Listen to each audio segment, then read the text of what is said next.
Hello and welcome to another episode of Wrestling with John. It's episode 186. So we're motoring along to that magical 200 figure. But today I've got another awesome episode of Wrestling with Johners. I've got none other than Jack Toreno and Taylor, not Taylor Essex anymore. It's Taylor James, isn't it? The Rebellion. So welcome to the show, guys. How are you doing? Yeah, we're doing really good. Sorry if I jumped in there. We're doing really good. How are you? I am excellent and great to be speaking to you again, Taylor. We had you on the show back in September.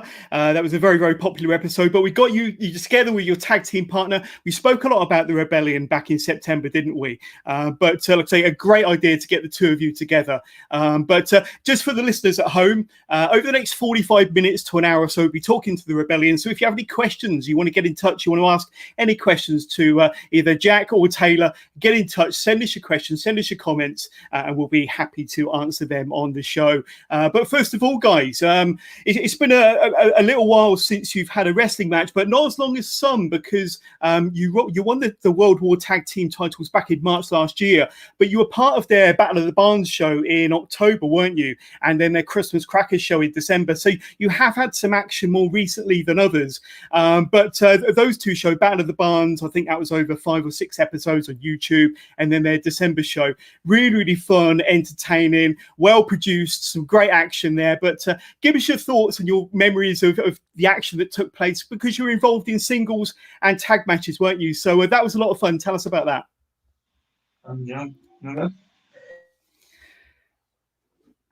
Yeah, it was really fun to an undisclosed location in a barn that World War Wrestling owned, and it was not only was it like just the fun to get in the ring again and wrestle like singles matches and tag matches depending on World War Wrestling tag team belts, but it was just fun to catch up with all the crew backstage and just having like a nice, well, I say fun, like a fun but cold day out. Yeah, getting to see everybody and actually wrestling again. I think because like when we was going up there, it was just like all the ideas in our head, because we knew what we was doing and we knew what our matches were. But it wasn't until like seeing all the guys and that then it really sort of kicked in that like we was semi back. Yeah. And was that kind of your first set of matches back? I don't know about you, but I found myself. Go on. Since I had a show in August, but other than that, I think it was our last actual match with fans inside, and then we won the World War Tag titles. Yeah. So for a good year, we was pretty much just like World War Wrestling exclusive, like that's all we done.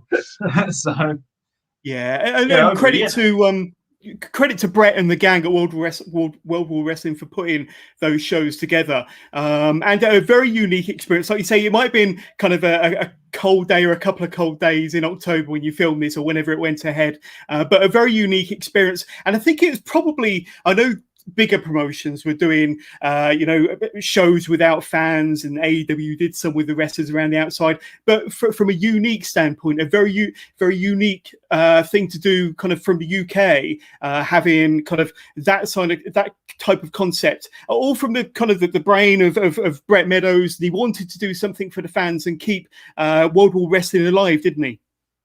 Sorry, I was looking at my kids just arguing and going crazy downstairs at each other. You can see the Lightning McQueen bed in the background. And really, this isn't my room. This is me and Jess are just like curled up in the Lightning McQueen bed. This is. But I don't know if you caught my last question about the concept of Battle of the Barns and Christmas Cracker. Very unique at the time for the British wrestling industry. I don't think anybody else was really doing anything like that at the time, and the concept was there to kind of keep the fans invested in the brand, really, wasn't it? Put something out there. Yeah, I mean, I thought view numbers on it and how many people actually were interested and like up for it, and even like feedback we were getting. Because obviously I wanted it to do well, but I was just hyped to wrestle. So I don't know about you, but if 5 people or 1,000 people watched it, I was just like so happy just to be a part of it. But yeah, like we got so much like crazy feedback, and I know Brett was saying how many people have like congratulated him on it and he was doing well. And to be fair, that was all. He's like a madman when it comes to putting shows. Yeah, absolutely. Anyway, because there have been like a couple of shows where they've just stuck a ring in the room and they've had some like lights and stuff. But like Brett, to his credit, he transformed his barn into his vision with what he wanted. Yeah, because as far as I'm aware, it is just a barn. Like it's used for barn stuff. I don't know reason. Yeah. But it's like a full a working barn. Like it's for like other purposes. It wasn't just like an empty thing sitting there. So I know you have to move a lot of stuff and yeah. And it looked like you guys had a ton of fun as well. Both times, like. Carry on. Oh yeah, it was great. It was so even just seeing the guys, like, because it was the same barn both times, and I think it's hard to tell watching them back because how you made one Christmas Eve, one like was like out with the barns. Yeah. So in an actual barn. So yeah, like seeing the guys, the drive up, it was like one of them things. The drive up was like such a weird thing because I think it was the furthest I've in like over a year I've driven anywhere, and just being in the car with the boys rather than like a 5-minute trip to Asda's and getting lost, taking the wrong turns. Getting lost and I got Brett would mention this if you're talking about getting lost. We had a show in North London in August, that one random one-off one I done. I ended up in not Great Yarmouth. I ended up in Margate. I went the complete wrong way, and Brett's like, "Are you guys far?" And I'm like, "According to the sat nav, we're 2 minutes away." I was like, "I didn't know it was seaside." He's like, "We talking about it's North London," and I'm like, "I'm in Margate." It was Jack I believe was the. Sorry if I forgot anyone else. But we ended up, it was. I didn't get my travel expenses covered on that one. All the way there. But yeah, so that's actually that's the same place we've got next Sunday, which was just announced earlier today. The standard is it the standard SmackDown next week? Yes, that's the one next week. I won't be going to Margate first for that one. I know where we're going. You'll know the route a little bit better this time. But I was going to talk to you about the standard SmackDown next, because next Sunday, May the 30th, you are booked for the show. Do you know much about your kind of opponents and what you'll be doing on the show? Can you give anything away for next Sunday? I haven't checked, but I'm sure they won't. I don't know if we need. No, I know who we're wrestling. You're going to be there. Find out. I don't know if it's going to be announced. Maybe if the person running it's watching this, he can let us know in the things. I might text him, but can I say? Yeah. But yeah, we know. And to be fair, it's going to be something special. To be fair, something like that we're both really looking forward to. So yes, absolutely. Yeah, we'll hopefully we can find out if we're allowed to say. I might message the person now and find out. But you talk to Jack. I'll text in 2 seconds. Yeah. But ahead of next Sunday, and obviously your last match was kind of last year, so we're talking a good 5 or 6 months ago, if not further. But what sort of training and preparation have you put in recently? Have you been able to train together in the ring to kind of get your kind of teamwork down, ready for? Because I mean, it's going to be a big summer of returns, really, a big summer of wrestling starting from next weekend. What sort of training and prep have you been able to put in recently? We've only been in like the ring a couple of times since like things have opened up, but like we're like the kind of team that is just, I don't know, as soon as we just get in the ring, we just know exactly what we're thinking, what we're going to do, and it just all comes natural to us. Well, that's the thing. Yeah, like as far as coming back, we've actually training together. We've been in the ring like Jack said once, but I've had a few other times just like going over a few little bits, but. Yeah, not to sound like too big-headed, but even when we come back in October to do the filming, I didn't find it that sort of like alien to just be back wrestling again, like especially putting stuff together and making stuff flow again. It was a bit, just like learning how to ride a bike. Yeah, it just sort of clicked back again. Yeah, I mean the only I'd say the only like real difference is that I think we've just been training bit smarter in terms of like getting ourselves in the gym and like working on like our strength and conditioning and cardio. We're just training a lot smarter than what we did before lockdown.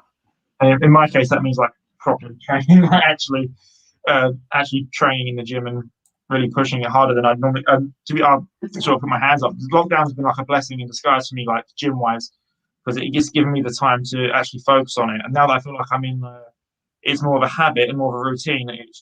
Along with wrestling, I can slide back into wrestling because I've already got the gym stuff. I do it naturally now. I just go work out. Where before, if I was aching from wrestling, hurting from wrestling, I found it like such a I'd put it off. Where now I'm into the stage now where I'm enjoying it, so I'm actually wanting to work out, and I'm sure when wrestling's back, they'll just go like simultaneously together again. Yeah. So Jack, I've got a specific question for you then, because I asked this to Taylor in our interview back last September. But what's your kind of version of events regarding meeting Taylor for the first time and getting to know him, training with him, and then eventually forming a team with Taylor to become the Rebellion? What's your version of events, Jack? So the first time I met him, I was in the audience of a show. And that was the first time I saw him, and he was in the opening match with someone, and he got knocked out within like the first 4 minutes. Yeah, I don't remember that match at all. And I was like, oh, okay, he's new, he's young, like things happen. And then I met him properly. It was my first session. It was a Mal Sanders. From like World of Sport, he was holding a seminar, and that was my first training session, and like everyone was like kind of polite and said like hi or whatever, but no one really spoke to me. It was only him that come up and spoke to me because everyone was saying how scary I looked and stuff, and like it didn't help because one of the trainees gave me a fat lip and a black eye, and like, so apparently I looked even more scarier with all that. And like, more intimidating. Like, yeah. Like, all 5'6" of me are so intimidating, It is. I think I said before, like, I can always tell if someone's met Jack before they met me. Like, and then they meet me, everyone's thrown, they're like, oh, you're his tag partner? Like, really? Like, you two? Like, yeah. Like, because I remember my first time training, and I remember just I walked in and everyone was like, I walked in and I was a bit late, and everyone was just doing like headstands, like hands down, head down, like just asses in the air. And I walk into this circle of people just like this, and it's I know how intimidating it is, and you just get paired with someone that you random person, and then you just. I see, but like I didn't even get paired with anyone. Like go, do like lock up and like some grappling for like 5-10 minutes to warm up, and like everyone part of no one. I had to run and grab someone sitting down, like chilling on their phone, being like, boom, can I like borrow you? Because no one wanted to be my partner. I think it all changed. Like, because I debuted, I had my first show like 6 months from my first training session, and it was against Taylor, and I think that was when that was probably like when we really started hitting it off. It's like we were always like friendly with each other, match against each other. I don't know what it was, like whether it was that match or it was just the whole day, but like just something clicked between the pair of us, and like we become like the best of friends since. Yeah, because I remember that the first it's weird because I remember when you asked me before, like if we it's one of the things I can't sort of pinpoint. To be fair, thinking about it, pinpointing, I'd say that match is the first time we had like a more than a you good sort of conversation. Yeah. But then it just all sort of went from there, and then everything we started feuding against each other because I think like, obviously your first match, but they was impressed with that match that there was like this will be the main feud for the next year, wasn't it? Just off of that one, like off of Jack's debut, that was like good enough. So yeah, like we fought over like that promotion's main title. Like we had like a whole story based around it, and like that title match is still one of my favorite matches. It's the last man standing match. Yeah, that's fun. We wrestled for 30 minutes or something like that. That's like still one of my most favorite matches. And that was for drop kicks, wasn't it? Yes. Yeah. That was. Yeah, that was. To be fair, that was the most sort of like extreme I'd say I'd gone. Like I remember, like that's. Like not really me, but that was the most. Again, like to be fair, it's little things like tagging with Jack, I'm working against Jack, something come with my comfort zone. The first time I ever hit a 450, originally that in planning the match, that was just a frog splash, and he goes, just do it. I was like, oh, if I don't box it right, and he's like, I don't care, just do it. I was like, what if I elbow you in the face? He's like, you can do anything. If you land on me full weight, whatever. He's like, I know, just do it. That's the only reason I started doing the 450, because to get over that first hurdle of hitting it on someone, he's like, I wouldn't say forced me, but like he was like, just do it, I'll be fine. So little things like that, and that's why when we've done that crazy like last man standing, it was like we just fully trusted like tombstones on chairs, 450s on chairs. Yeah, it's ropes out the ring onto a table. And like there's a trust to do that with. That's awesome, and it sounds like you've kind of had a good friendship and good chemistry from day one, really. And I mean, the tag team was kind of formed out of this feud, as you explained. And I suppose through your feud, you kind of got to trust each other and learn more about one another. But then you started tagging with one another. How soon into your actual partnership as the Rebellion did things start to really click as a tag team? And you said earlier that things were quite natural and instinctive between the two of you. But was there like a moment when you were tagging together that things really started to click?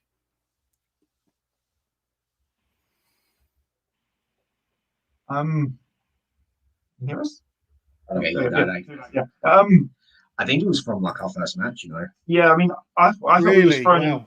I felt very like thrown in the deep end. Not like in a good way, because our first obviously we trained at drop kicks and as well as other places. But I said like I 100% started there.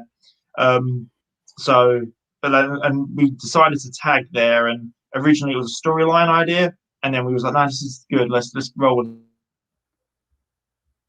this. And our first like outside bookings that first night. Shout out to Alex, the booking man at DOA. But yeah, like so, and as far as like throwing in the deep end, it was a great opportunity, but I was like terrified. I was like one of the but yeah, it started clicking.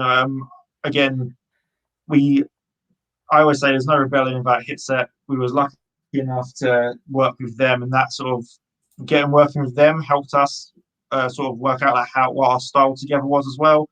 Obviously, I thought we had a great sort of start anyway. Like we had a match.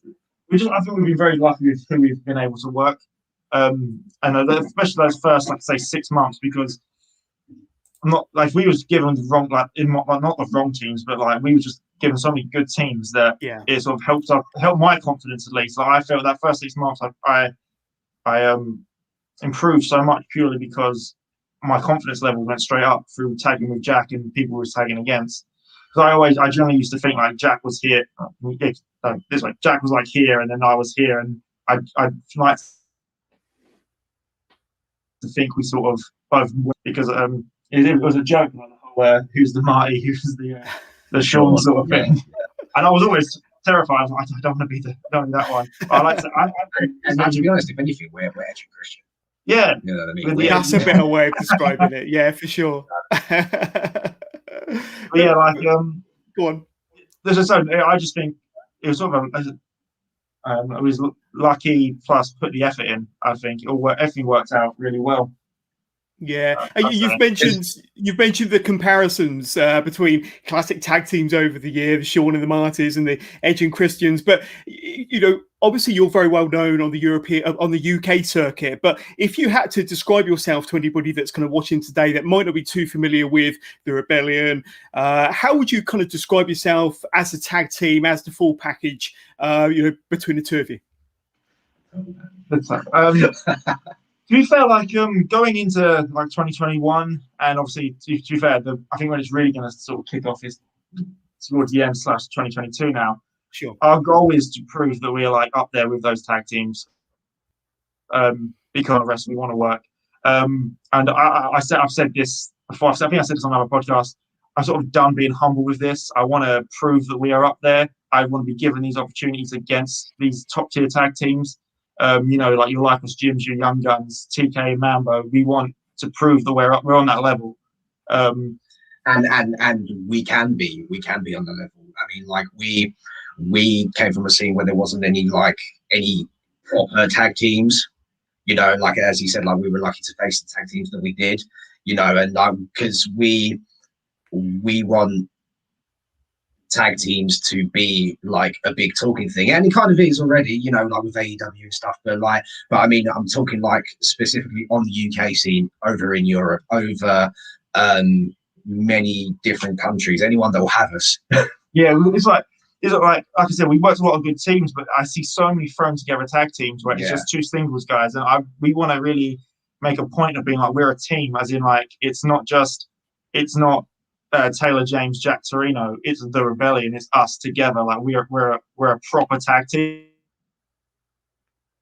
where you see so many. They can be great. We've wrestled some really amazing tag teams put together, but I think you look, like I said, those people I mentioned before. It's just something special when both guys are 100% on board with tag team wrestling. Like you said, you like Young Guns and like us Jim and all those sorts of guys. They are. Tag team wrestling is number one for them. Like, that's the first thing they're thinking about, is getting the tag team dynamic over. It's not, oh, I've also got my single stuff to worry about. No, like for us, that's what we want to be. We want to prove that we're like same level as them, better than them. Like we want to be tag team wrestling in the UK.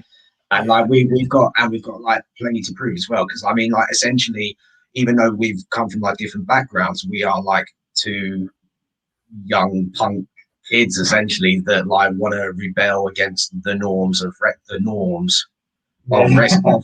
wrestling. You know, what's acceptable. You know, we want to push to be the best, and then once we've attained goals, be like, right, what's the next thing that we can strive to, you know, get and change. You know? Yeah, I feel like we're quite fortunate to be in like the position that we're in with like World War and DOA, you know, where we are, you're in featured spots, aren't you? Really, you're in featured spots. You're in main event spots for those two companies. Exactly, but even things like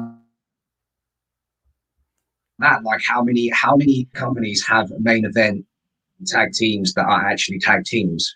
Yeah, exactly. You know, and not just thrown it together because it's you know it's a fun little thing for the it's like you said about DOA and World War. We'll always be thankful for those opportunities, because we was given. I remember the first time we was told that we was main event in the World War show, and I was just like, it threw me, and I was like, no, actually no, we can do this. And we proved that we could. I'd like to say that we've stolen more than one World War wrestling show. You know, like. Same with DOA, like, so we'll always be thankful to both Brett and Alex for giving us the opportunity. But we are ready for that, as much opportunity that comes to us now. So it's all about getting to that next level now, and backing up all this talk we're doing now. Absolutely. And we know that we can. Just get. Yeah, absolutely. Let me ask you another question, because when I had Taylor on the show last year, he mentioned that you both have very similar philosophies and beliefs on wrestling and tag team wrestling in general. And he mentioned that when you're kind of putting a match together, Taylor would be the man that would come up with the spots, and it would be yourself, Jack, that would kind of come up with how to incorporate those spots into matches. And with those two kind of big decisions, you kind of come up with a decent concept for a match. But can you give me some examples of where you've come up with some spots and how you've executed it in front of a crowd where it's just kind of blown the roof off, essentially? Have you got any examples of where, some good matchmaking and some good spots and excellent execution have really made the difference? Yeah. Okay. Yeah. Well, like our finish, the 4G. Oh yeah, that was like a combined effort of. You probably remember better than me. I can't remember which was which. That was. I think. Did you come up with the name? I'm sure you came up with the name, but I just come up. We just come up with this like finish where it was like, okay, because we were seeing what was out there, and like everybody like a bit like Super Kids, the car has been done to death. The RKO, the Diamond Car, whatever like you want to call it. Yeah. So like, and I've always been a big fan of the Dudley Boys. So I wanted to pay homage to them, but also come up with something for us, and so we come up with the wheelbarrow. The second rope cutter sort of thing, and then even from there we thought, how can we elevate this? And then the 5G, which is like the doomsday version of our cutter, so it's like on the shoulders, forwards cutter. Because obviously, you know, like because 4G comes from because you said like you something about a sweet connection or something. Yeah, 4G always great connection. So then when the general public was talking about 5G, and it's like we need a new move. 4G. There you go. We need to upgrade. So I don't know what 6G is going to be, but that'd be insane. You'll have to start thinking about it now and start trying some moves. Yeah, So like, but we've it was in like the main event for World War. We went for the 4G, and the hit said we're going to reverse it, but I was smart enough to pull the referee in the way, so he ended up cutting the referee. Yeah, that's a good example. Yeah, like things like that. I've taken out a few refs by accident doing it. I think so. Like I would say, like the structure. I don't know how like in detail you want to go, like match structure and stuff, but it'll be little things that I'll be like, we should do this, and then Jax will be like thinking back to the match structure that we thought of how to do it, and then he'll be like, we'll put that in there, and then the other thing I said earlier, like I'll just be like rambling random moves and stuff, and this would be cool, and then Jack sort of like neatens up my insaneness, refines like, it, yeah, and then it's sort of, and then obviously everyone has their like go-to set pieces, but then even then we don't ever want to do them more than a few times before changing them slightly, because like obviously like you don't, obviously John seems to be like 5 moves of doom, but everyone knows the second that weird awkward side slam happens, you're gonna expect that you can't see me. So we tease stuff and then change it slightly. But quickly before I forget, I've got a text saying we're allowed to announce our match. Oh yes, an exclusive. Carry on. Yes. So it will be the Rebellion versus Just Joe Lando and Callum Newman. Nice. So the Prince of Pace. So the just Prince of Paces. I don't know. Just Prince. No pace, all pace. All Prince of Pace. Callum and Joe. And Flips and Just Joe. I don't know. That's pretty awesome, guys. I want to kind of talk more about tag team wrestling, and obviously, you know, this is the first time we've actually had a tag team on the Wrestling with John's podcast, and we're 2.5 years in. So I'm surprised that we haven't had a tag team on before. But I'm, like I say, delighted to have you two on the Rebellion. But being as this is kind of a tag team episode, you could say, have you got any kind of tag team heroes or any influences, past or present, that you feel have kind of, dare I say it again, influenced you and your style as a tag team? Not necessarily that you've kind of stolen spots from, but have maybe kind of motivated you or inspired you to be the tag team you are today. Like obviously every tag team will say the Young Bucks. I think everyone said that. Everyone will always say that. I watched all sorts of tag stuff constantly. I loved all the Aussie Open versus, you know, like GYV and like even Swords of Essex stuff, and like some of the old, like watching some old Progress stuff, or even like you love all the like Japanese, like really Jack will send me these like 2000 like match, as in like from the year like from like 2000, just random Japanese tag matches, and they're so good. There's so many that you think like forgotten about, or even like old TNA stuff, like. It's just insane. Like there's so much out there that like there are full on like I'd say 5-star matches that people have just forgotten about. So to give you like a handful of names would be. I'm like the older of the wrestling fan. So I've got more of a knowledge for like tag teams up here. So for me, like I appreciate like the Dudley Boys, like I said. Hardy's, Ed and Christian, Midnight Express, the Fantastics, the Road Warriors, Rock and Roll Express, but then like talking about Japan, like Gorillas of Destiny. I've been watching them. I think they're like really, really good. Really, really good. I'd love to wrestle them.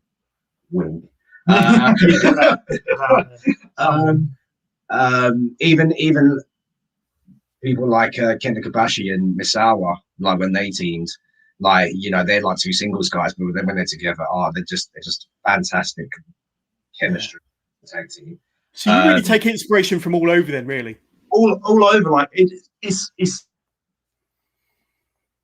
mad how we'll have like all sorts of styles as well. So like obviously we're not like 6'6" monsters, but there are certain stuff like you see that we'll look at and be like, oh, that's so cool. Like there's things all like even like high flying stuff. I'm like, this I could never do that, but I look at some of it and I'm like, you know, like if I just appreciate 100% tag team wrestling. I'd watch tag team over singles any day of the week, and I'm not just because we do it, and I'm not just out there just stealing stuff constantly. I just find when you're even planning it or watching it, you can just see how with 4 guys, there's so much more of like potential and opportunity to do stuff. Like you're literally doubling what you can do when there's 4 of you. So I'll watch any sort of tag wrestling.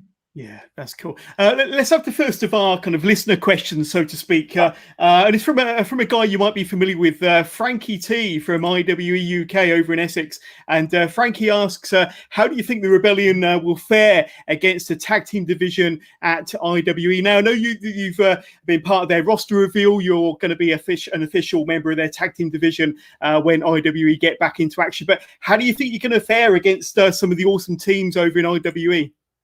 I can't wait. Obviously, it's so nice having the diaries fill back up. But RWE is going to be. There's some good. I don't want to like spoil it because I can't remember how many people that I know that are on those shows have been announced yet. There are some teams in there that are sort of on my list, definitely, of people in there. Like I don't want to say any names in case they haven't dropped those names. If we, you know, there's going to be some fun stuff there. Definitely 100%. We can't wait for that. Yeah, they've got a nice shiny pair of tag team gold that we are interested in for sure. But we're just excited to go down there and mix it up with all those lads for sure. They're a good bunch of lads. Yeah, and the group chat that is for the show it just makes me laugh constantly. Yeah, so all the boys in that, I can't wait for the shows. The match is going to be insane, and so is what's the word? The atmosphere backstage as well. Yeah, and they've got a good collection of teams. I mean, part of the roster revealed last year, you've obviously got the Bone Brothers, who are AEW regulars. That was one of the people I didn't want to say, but I would love to work with the Bone Brothers. All Human Violence, Tight Grip, and of course their tag team champions. You've obviously got Frankie T and Xander, of course, Good Goth Almighty. So they've got a good collection of tag teams there, and Frankie and Xander, of course, are their current tag team champions. So that would be a hell of a match for sure. Definitely. Well, as soon as we can, we're proving that we're in that title picture. Yeah, for sure. We're taking them back with us. Yeah, 100%. And let's talk this summer. I mentioned earlier on that kind of certain promotions are starting to open their doors up again. Obviously, you've got DOA that have recently advertised their summer return, which I think is happening in early August. Yes. World War Wrestling are also set for a summer return as well. Yes. You must be looking forward to defending your DOA and World War Wrestling tag team titles. From as early as July and August onwards. Yeah, I mean, obviously, like we said, we've defended the World War titles, but we haven't been able to even like walk out with the belts or see how the crowd are reacting to us as champions at World War. We also reclaimed the DOA tag titles the last DOA show. So like it's sort of like a joke, like we're saying we're the first 2-time year-long champions. Yeah. But also we haven't defended the DOA belts, but technicality-wise, that's because no one wants to come. We're on like 800 days as DOA champions. So, combined. No one wants to come challenges for the DOA tag belts. Yeah, no, and so it's a shame. So really. Yeah, but DOA again, that's gonna be fun going back there. Like it's just it makes it sound like we love everything and we're so hyped, but I generally am. Like, there's no locker room that we're ever in that I'm ever like, oh, these guys. It's just been so long. It's been nice, even though like we did wrestle a couple of times for World War, in the brief bubbles of last year. But it's just been so long that we can like hop in the car and go up and down the road and wrestle like all different tag teams and and people. So yeah. It's going to be great to see you back in action defending those titles at DOA and World War Wrestling. But let's talk about another tag team, the Mavericks of Pace. Now, I know you guys are familiar with the Mavericks, and I think it was you that laid down the challenge. They accepted your challenge. They're the current RCWA tag team champions, aren't they? So potentially, if this match happens, you could be holding 3 sets of titles. But, tell us about what you know about the Mavericks of Pace. Are they a team you're familiar with? Well, like obviously they laid out an open challenge. Right. So no one else stepped up. We decided that's it. Like I said earlier, we're done being humble. We're going for this. So we laid out the challenge. They accepted, and like we said, we've got one half of them next week in Callum Newman. So this is going to be interesting. And then we faced Maverick Mayhew alongside Connor Mills. So at Triumph, yeah. At Triumph. So we've faced them before, but never together. So it's going to be that's going to be an interesting one. So yeah, but that is also going to be another don't miss match. Oh, definitely. The fans and even the good folks all around the world will not want to miss. October is again. This is like light spoilers, but October is going to be an insane month for us. I can tell you that now. You want to keep an eye on the stuff we've got planned / been booked in for October. It's going to be I can't wait. I don't want to skip the summer, but I cannot wait for October. Yeah, it's going to be a stacked month for sure. But are there any other UK tag teams out there that you haven't faced yet that you'd love to get in the ring with? Well, to be fair, we've at the World War show. So we have at the World War show that's going to be in July. Double check the dates.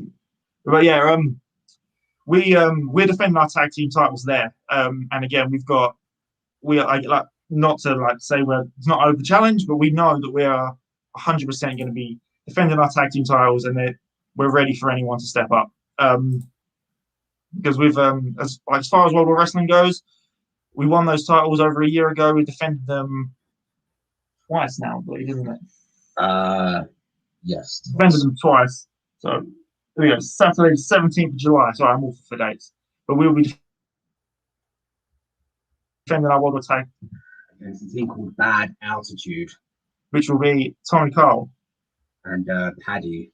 So we're honestly I'm so hyped to that. I've seen some of their stuff, their training videos. They're recently new tag team put together. I've also seen these training videos. Oh, and a very familiar running spot that I saw. I wonder very familiar move. Yeah, it seems like they've been watching us, studying us, maybe even admiring us. So maybe we should see who can do that running spot better, because I'm pretty sure. Let's see who could wrestle better. Let's see who's the better tag team. So there we go. There's another big announcement. You guys, you're literally that's going to be pretty awesome. We're getting all the exclusives today. Oh, there's another one. I'm so happy I can talk about certain things, because we've known this now, and it's just like trying to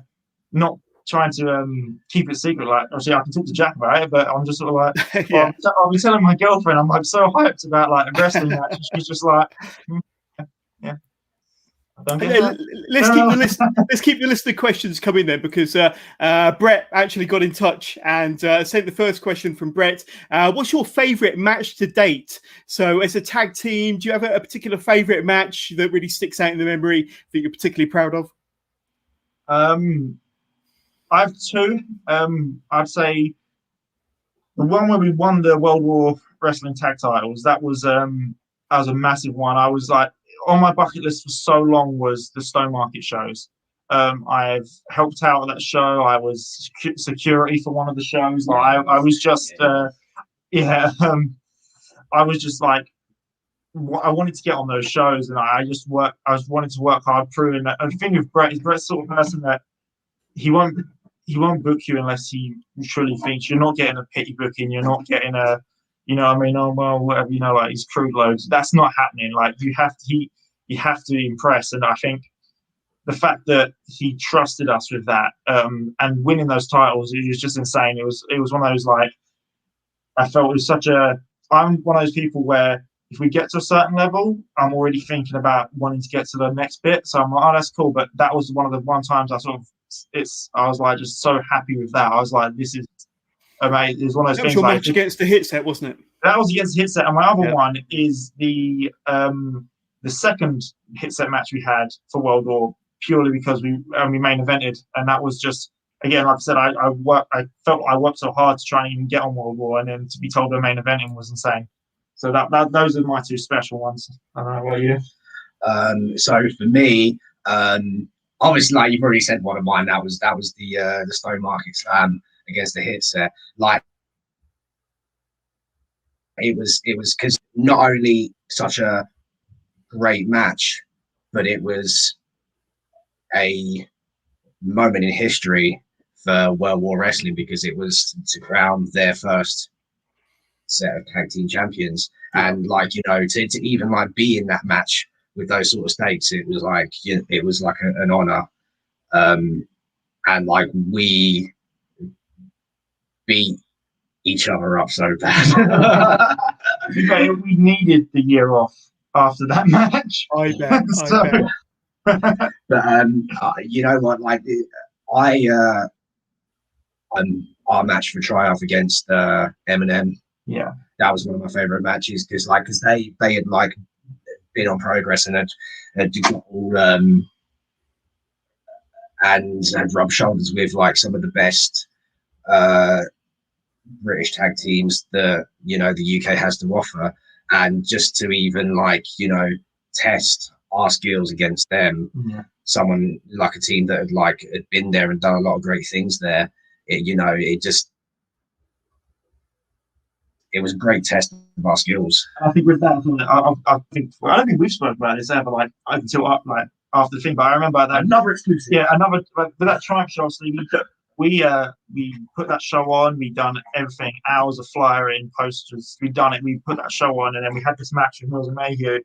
And I just remember getting, I think it was a standing ovation at the end. And I remember literally like laying on the floor with Jack, and I just remember looking, it sounds really like romantic, but I remember I was literally looking at Jack, I was like, oh, you did it. Like, I was so worried. It was our first show. We also had this match I really wanted, so we're like promoter head and wrestler head, and it just sort of like, I remember we just laying on the floor after the match, and I was like, oh, it paid off. Like, so that's one of my like special, like, if I like, that was a special moment after that match as well, and that whole thing. And obviously, pressure didn't going into that match was terrifying. It didn't help that we had Will Ospreay standing at the back, you know. So everyone on the show rocks up to the show, and then Will's there, and then I think everyone just stressed out even more. and we greatly appreciate the feedback after. The things that like Will said, really cool. Like pointers to help us with Triumph. Just wait. All I can say is wait till October. October 16th. We announced it yesterday. Yes. After some amazing clues. October 16th is the Triumph show returning. It'll be on Powered 4, exclusive to there. So Triumph Volume 1, the reboot, isn't it? Yeah, it's a whole other universe. Yeah, this is the. That's really cool. Let's go to another question again from Brett. Brett has asked individually, who have been your favourite opponents, and if it's not each other, why? As far as like fun matches, and I'm not just saying this because Brett asked the question, my first thing that popped in my head was I got to wrestle Brett on his birthday, and we had the most dumb, crazy match ever. It was just all like nut shots constantly, and it was one of those easy, fun matches that pops in my head. Me and you just beat each other up. Yeah, it seems. Yeah, and it's always fun. It's always fun, and then we drive home after like bruising and beating each other up together. It's like that last match was really good. Yeah, so, like, actual wrestling matches. That's 90-hour long show. Yeah. On first, so it was nice and easy. We got to just chill and watch it. We went to Wetherspoon. We had a full on like Frickles meal, and the show was still going on. Come back, and it was still happening. But yeah, Brett was one of my favorite, and I loved working with CJ Carter. That was a good one. I really enjoyed that. What about you, singles? Not me. The tag team's over. Of course, you're up there. Oh, Of course, you're up there. Oh god, see, like, I'm trying to think because it's been like so many. I've had like so many singles matches. I don't want to leave anybody out. Is the problem? Just rapid fire everyone you're face. You know, I had a, you know, like just thinking of like, you know, memorable matches and like single matches and fun matches that don't include my tag partner here, Jordan Breaks. I had a you know, I had a match with him, and that was like a good, like, British style wrestling grappling Different kind of match. Yeah, that was like a different vibe. But you know, I appreciate that because again, like, because I always want to get tested with like my skills and stuff too, because that's how you get better. You know what I mean? And like, I felt Jordan Breaks made me a better grappler just through like wrestling him. That was a fun one. Ben Jones from the lads, giving a shout out to the lads. You know, like I had a little fun one with him, beating him up, and him beating me up. A lot of them were just beating each other up. But you know, Sir Selfie, Yeah, Sir Selfie's a memorable one because I've been booting in years so hard. I had ringing in my ears for at least 2 weeks. you probably deserved it. Yeah, I probably deserve it. You know, that's really cool. What other matches? Jordan. You have them written down. Jordan Said. Yeah, of course That's I do. really cool. Jordan Said. You know, we had a couple of like fun little ditties. Who else have we got here? That's so cool. You're showing the little scroll. Yeah. So this was I don't know you can see. That's your history of matches. I might do that. I'll Richie, because that was a memorable one for me because that was in the football ground. That was in the football ground. At least about 150, 200 people in that football ground, and it was such like a nice summer's day, and we got to like wrestle that in front of like those people. That was like a fun little match, and you know, Richie was so happy, bless him, you know, to be wrestling me and like being out in front of all those people. On like, if there are promoters watching, you want to look at Richie. Yeah, 100%. He is actually so good. Like, it's insane how we talked about he is. He's so good. People need to keep an eye on him. So any promoters that are watching this, check him out, and the lads. Some good guys coming out of SRS. And that's a great list of competitors and favourite opponents. Here we've got one more question that's just come in via YouTube from Honest Beyond Reasonable. What are some of the places in the UK that you haven't worked at ever, and would you like to debut as a tag team at? So any places around the UK that you'd like to perform in one day, sometime in the future? Well, there is one coming up, which we won't announce that yet. We'll keep that as a little secret for now, but it will be soon. But in terms of our places, like Liverpool, be a good shout. Manchester, Leeds, Birmingham, Scotland, Ireland, everywhere. Yeah, absolutely. Yes, everywhere and anywhere. Is falling apart. But yeah, anywhere, like, and I don't know if it means promotions, but they're literally everywhere we can. We got some. There's a couple actually. I'm thinking there's one coming up next 2 months time. That's a big one for us. Again, October is stacked. Again, I don't want to spoil anything more. Yeah, everywhere. We got enough. Oh, there's enough. Actually, there's just popping in my head. Everywhere. Yeah, so wherever we can. I'm assuming that's what you meant as in physical places, not as in promotions, right? Well, I don't know, either or. But I've got a fun question for you guys. So now, I don't know if you've ever kind of discussed this between the two of you, but now every great tag team eventually comes to an end. You know, there's got to be a heel turn. There's going to be a heated feud, potentially an emotional reunion down the line. But out of the two of you, who do you think would be the heel that would cause that breakup? And how would you book the feud? How do you think it would go between the two of you? Me? Why would I turn? Because I've always been the bad guy in the situation. Oh, So that would be the surprising twist in the tale. Yeah. I think I might push him too far, and he'll snap, and he will like beat me down, bloody me up, and you know, like I'm prepared for it because you're really ready, are you? Yeah. Like I'm prepared for that to happen now that I've just said it. But like, you know, I reckon. I don't know. I reckon you'd be. I think you'd turn on me. You'd be so jealous of my golden locks and my tallness, and you just have enough. What would be the feud decided match then? How would you resolve the feud? Would it be in a cage, or would there be some sort of world street fight?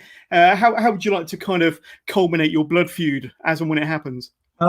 The Falls Count Anywhere. No, was it like the last man standing that we had was originally supposed to be a cage match? So eventually that would be so cool to do if anyone has a cage. Like because we did want it to be a cage, but like, you know, logistics and money came in. And then you'd be like, what are you doing? But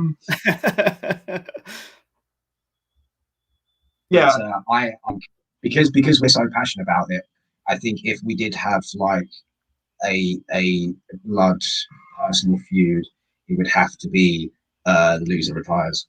Yeah, I want to retire Toreno and then take all the credit for myself and run away with all the belts. I'm going to defend all the belts for myself. I'm going to retire him, and then I'm going to shave off his hair and wear his hair as a wig.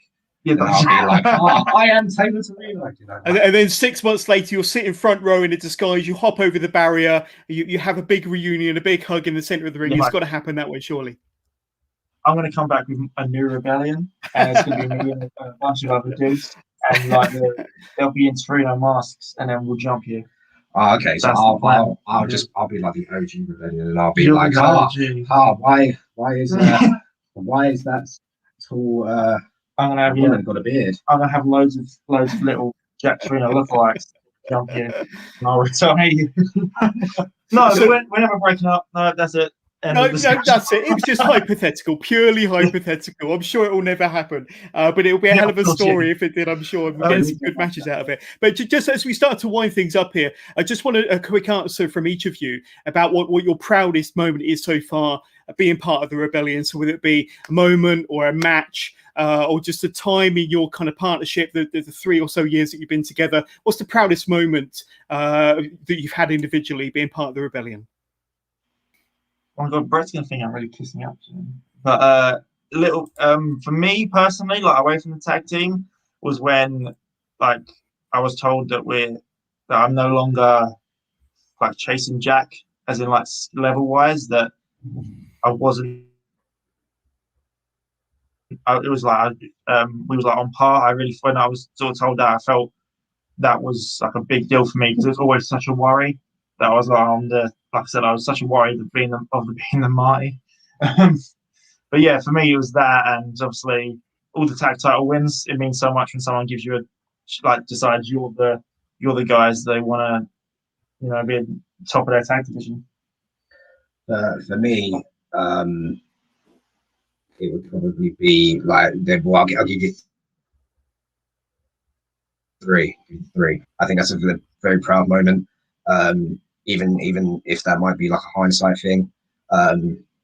Second one was winning the DOA tag championship on our first night as a tag team in the promotion. That's pretty special.